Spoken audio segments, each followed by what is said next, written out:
네, 그럼 이번엔 말씀하셨듯이 위안화도 상당히 강세를 아주 그것도 급격하게 원화하고 비슷했죠. 네, 네. 사실 뭐 원화하고 비슷한 게 아니라 위안화가 올라가는 거를 한국 원화가 쫓아간 거라고 보는 게 맞겠죠. 네, 네. 네. 그 한국 위안화 그 뭐라 그러죠? 그 보니까 용어가 프록시 통화, 대리 통화 뭐 이런 얘기가 있던데 일단 왜 우리가 위안화의 프록시 통화가 되는 것인지 설명을 좀 잠깐 해주시죠. 예, 예. 우선 최근에 위안화가 굉장히 급하게 올라가고 있죠. 지난 5월 27일 7.17에서 11월 18일 6.54까지 8.78% 정도가 이제 절상됐습니다. 근데 그렇게 프록시 통화라고 부르는 이유는 이게 두 나라 통화 간의 연동성이 점점 더 높아지고 있기 때문에 그래요. 네.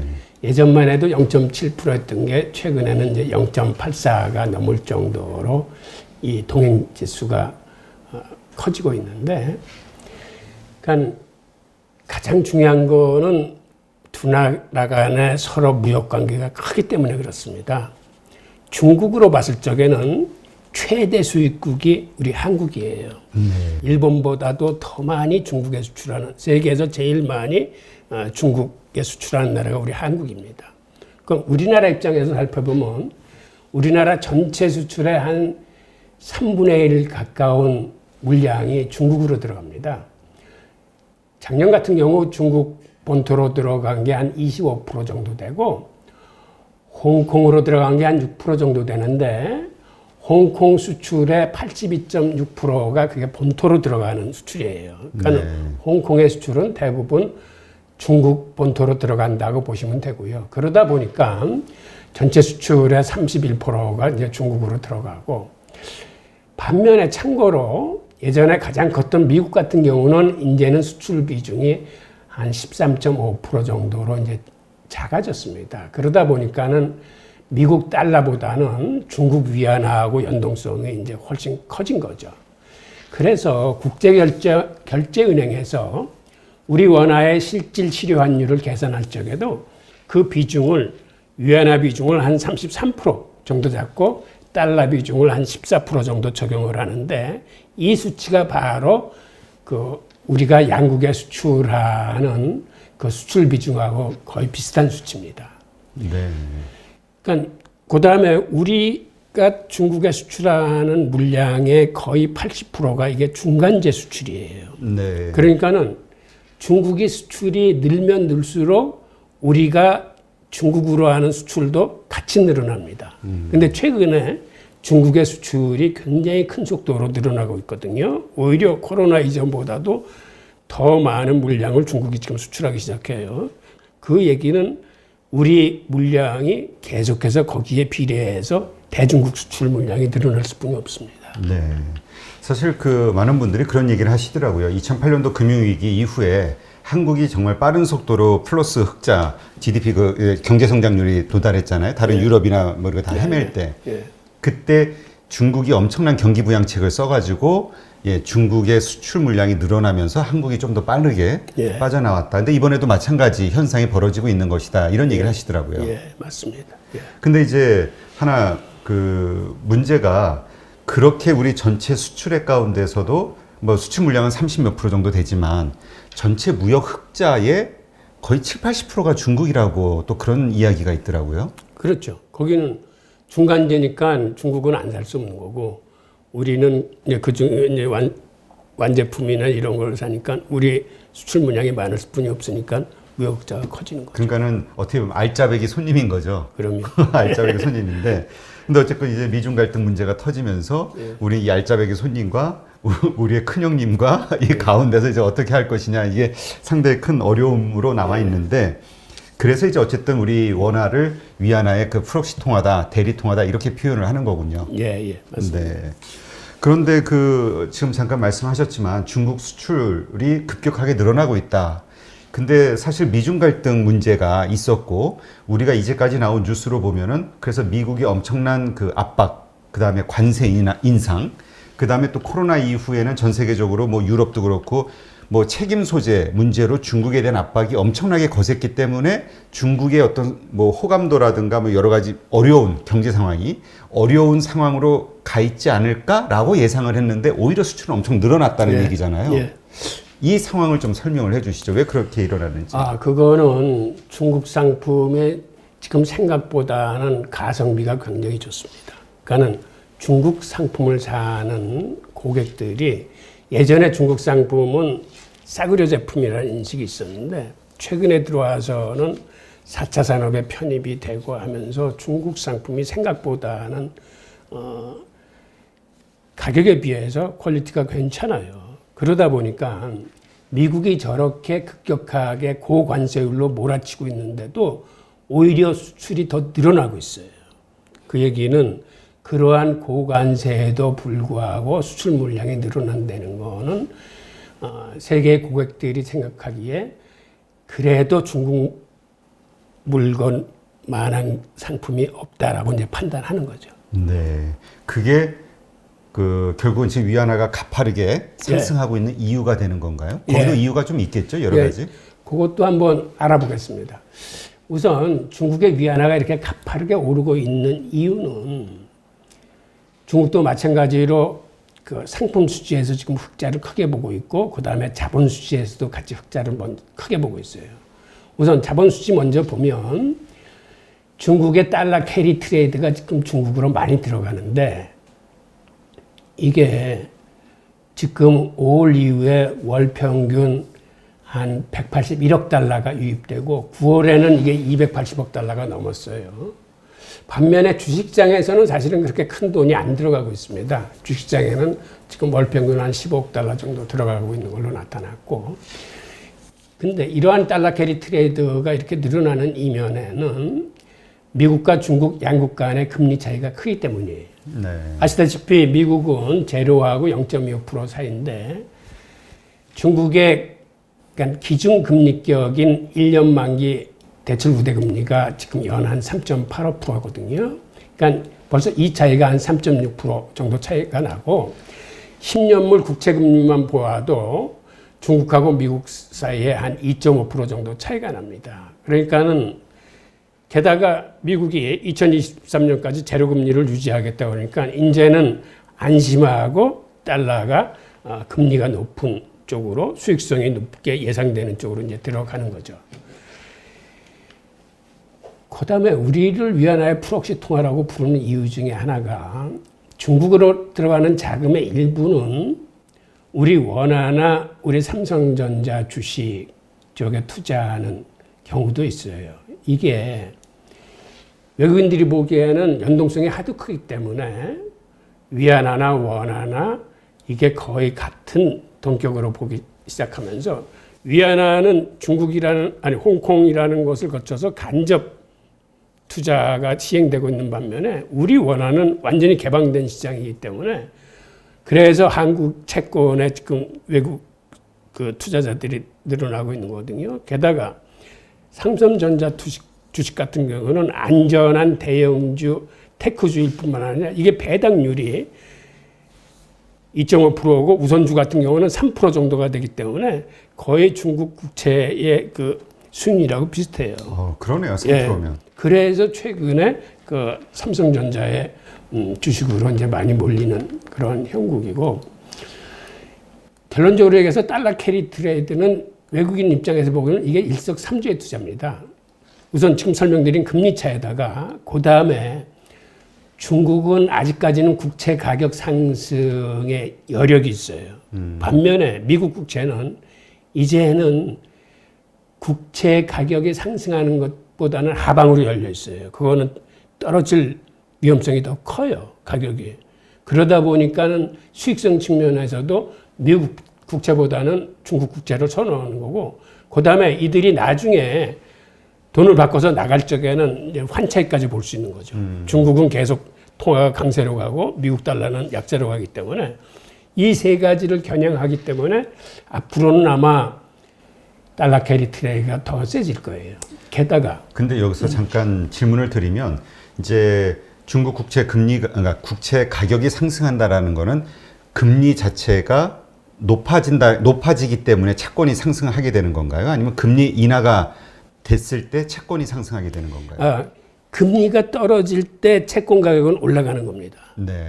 그러니까 중국 국채의 금리가 떨어져서 금리 차이가 설사 좁아진다 하더라도 그 반대급부로 국채 가격은 올라가는 거니까 투자자들한테는 수익이 되는 거죠. 아, 그러네요. 그러니까 예. 금리가 앞으로 경제가 더 좋아지면서 낮춰진다 하더라도 반대로 국채 가격 자체가 이제 상승할 수 있는 예, 거니까. 예, 맞습니다. 네. 예. 게다가 중국 국채가 호재가 하나 있는데 내년 10월에 세계 국채 지수에 편입이 확정됐습니다.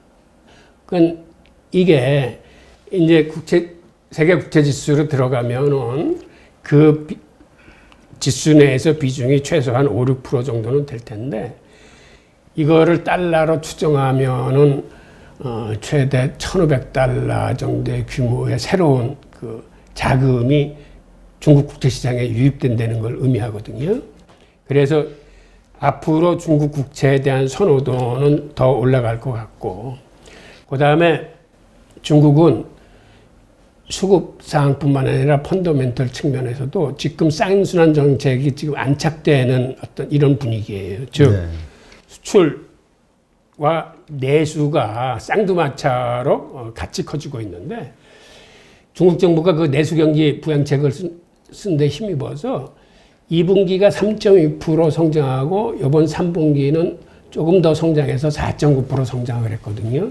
그러니까 코로나 이후에 이렇게 성장세로 바뀐 나라는 중국이 지금 거의 유일한 형국이고 민간 소비도 한 3.3% 증가하고 기타 산업 지표도 지금 지표가 좋게 나옵니다. 그러니까 이렇게 경기 회복세가 두드러지다 보니까 이게 위안화 강세의 가장 큰 요인이고 특히 이번 코로나 사태 이후에 세계가 중국과 한국 경제를 다시 평가하기 시작했어요.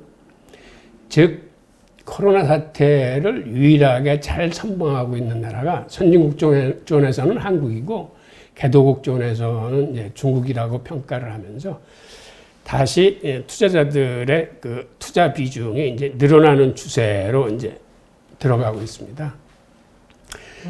특이한 거는 요번에 중국이 유로존에서 국채를 발행했는데 마이너스 국채 발행에 성공을 했어요. 이게 무슨 의미인 거죠? 아, 중국이 그 런던 시장에서 아니요, 혹은 유럽 시장에서 자기 국채를 파운드화나 유로화로 발행을 했는데 네. 10년물이나 장기금리는 플러스로 발행했지만 5년물 국채 같은 경우에는 마이너스 금리로 발행했어요. 즉 국채를 받고 돈을 빌리면서 이자를 주는 게 아니라 이자를 받는 거예요. 마이너스 국채로. 그건 굉장히 성공적인 케이스인데 그래서 드는 제 생각 같은 경우는 중국이 저거를 해냈다면 우리나라도 할 수 있을 텐데 유로존에 나가서 저리로 국채를 발행해서 지금 우리나라 단기 부채도 많이 개선이 됐지만 지금 8.2% 정도 갖고 있거든요. 이거를 저리에 싼 이자로 바꿔놓을 수 있는 지금 절호의 찬스다 이런 생각이 들어요. 근데 여기서 질문 하나가 드는데요. 네. 그럼 유로 국가들은 혹은 유럽의 그 은행이나 그런 기관들은 왜 마이너스 금리임에도 불구하고 중국에서 국채를 샀을까요? 뭘 바라보고? 유럽은 지금 그 유로존에서 발행하는 마이너스 금리는 저거보다 이자가 더 낮습니다. 마이너스가 더 심해. 그러니까 그 사람들이 보기에는 차라리 그렇게 더 마이너스인 것보다는 중국 국채가 오히려 이익인 거죠. 그 수익 면에서. 네.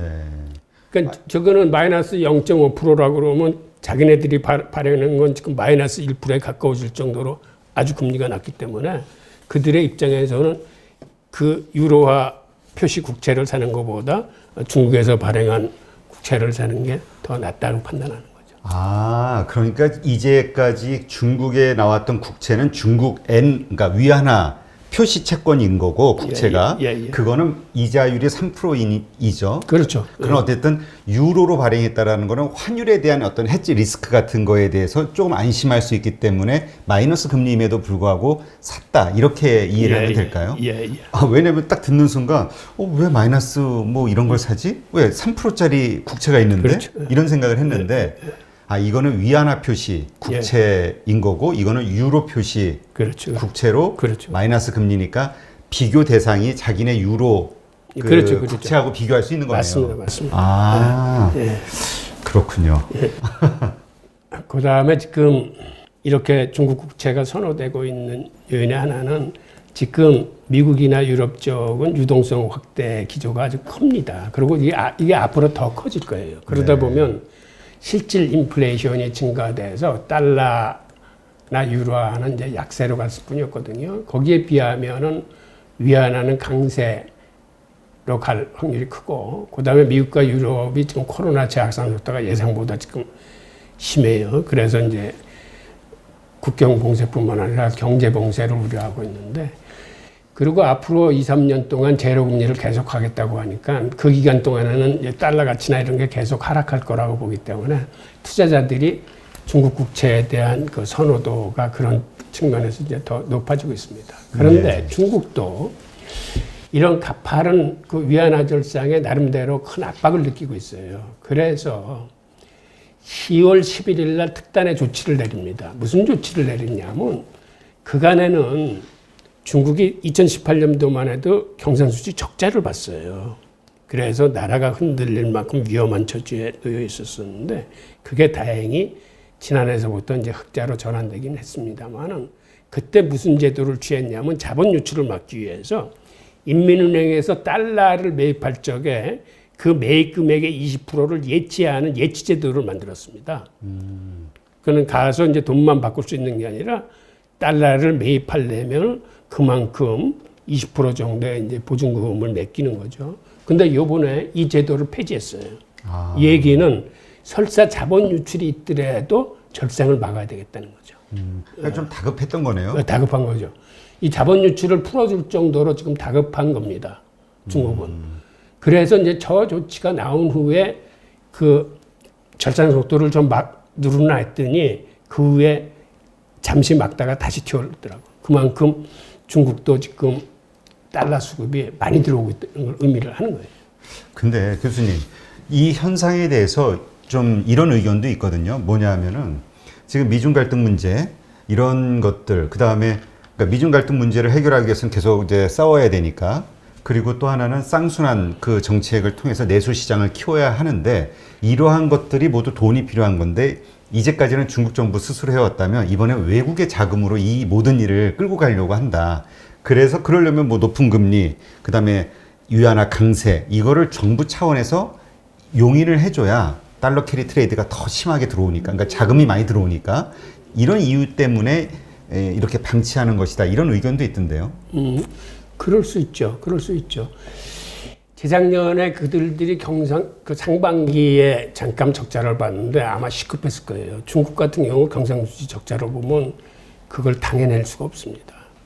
그래서 이렇게 지금 흑자로 돌아선 게 중국으로서는 굉장히 좋은 일임에는 틀림이 없어요. 그런데 문제는 너무 절상 속도가 빠르지면은 이게 중국 그 수출 기업한테도 영향을 미칠 거고, 이게 천천히 올라야지 모든 게 급하면은 사실은 문제가 터지기 쉬워요. 급하면. 그렇죠. 예. 그러니까 내려가는 것도 급하게 내려가면 이제 더 큰 문제지만 올라가는 것도 이게 급하게 올라가면은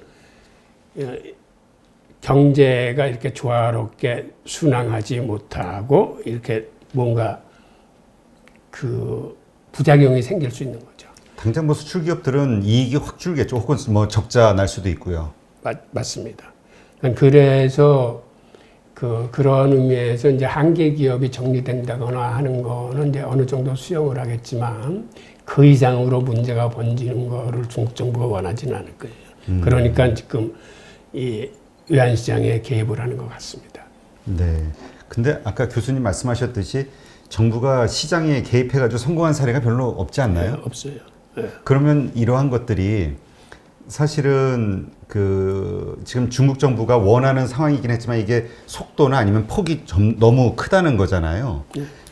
당황한 어떤 중국 정부가 아까 말씀하신 예치금 제도 다시 원상복귀 한다든가 그렇게 어떤 시장에 시그널을 보내진 않을까요? 이렇게 그 달러가 많이 몰려 들어올 적에는 그렇게 할 수는 없을 거예요.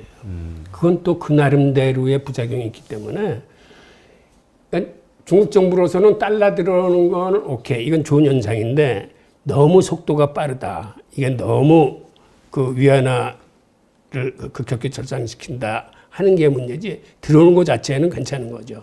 그래서 이거 좀 속도 조절을 하기 위해서 들어오는 중에 일부를 대외에 유출시키기 위해서 저러한 자본 유출 같은 보증금 예치 제도를 풀어준 거거든요. 네. 네. 그렇군요. 자, 그 다음에 위안화가 가파르게 오르는 이유를 이제 다시 한번 보겠습니다. 중국은 9월 이후에 오히려 외환보유가 감소하고 있는데 중국의 외환보유를 보면 달러 표시 자산이 58%고 달러 이외의 통화가 42% 정도 되는데 그러니까 달러 표시 자산이 압도적으로 많은 거죠. 중국 정부는 이렇게 외환보유가 감소하는 이유를 달러 약세로 인해서 달러 표시 자산의 가격이 떨어졌기 때문이다라고 발표를 했는데 제가 보기에는 물론 그 요인도 있겠지만 중국이 자본 유출을 풀어주면서 자본 유출이 가속화되는 게 아닌가라는 그러한 의미로도 저게 보입니다. 그러니까 이게 중국 정부로서는 환율을 방어하는 일종의 딜레마인 거죠. 네. 절장은 막아야겠는데 그래서 바깥으로 나가는 달러의 문호를 좀 열어줬더니 자본 유출이 좀 가속화되는구나. 즉 우리나라는 아까도 봤듯이 돈이 그렇게 많이 들어오니까 외환보유가 확 올라가지 않습니까? 네. 근데 중국은 돈이 그렇게 많이 들어오는데도 외환보유가 저렇게 감소하고 있다는 거는 그만큼 지금 달러가 이제 다른 곳으로 이제 몰리고 있다는 거거든요. 아, 그러면 아까 진짜 우리 한국의 경우를 보면은 우리가 대외 순유출이 훨씬 많았잖아요. 월 몇백 그 저체 뭐 몇백억 불씩 그 개인들의 어떤 해외 투자 자금이 됐건. 예. 그럼에도 불구하고 우리의 외환 보유고는 늘어났는데 예. 중국은 어마어마한 돈이 들어옴에도 불구하고 외환 보유고가 줄어든다는 거는 그 중국 국민이나 기업들의 자본 유출이 엄청나게 심하다 이렇게 이해를 하면 되는 그럼요. 건가요?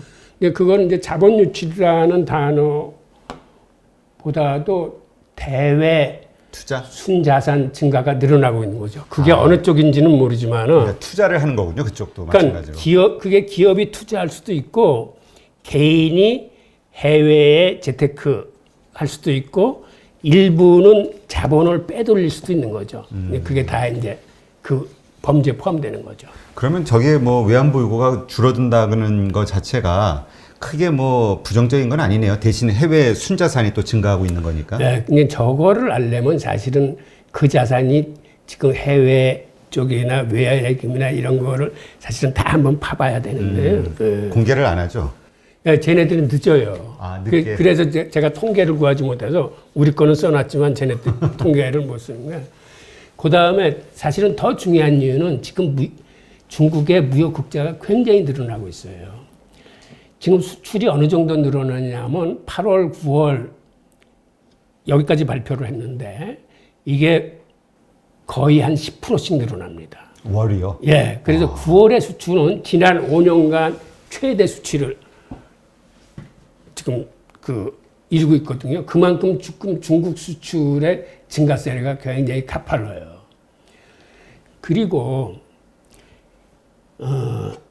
트럼프 집권 동안에 그렇게 중국을 압박했음에도 오히려 미국의 대중무역 적자는 더 늘어나서 지금 연간 한 3천억 달러 수준의 그 미국이 적자를 보고 있어요.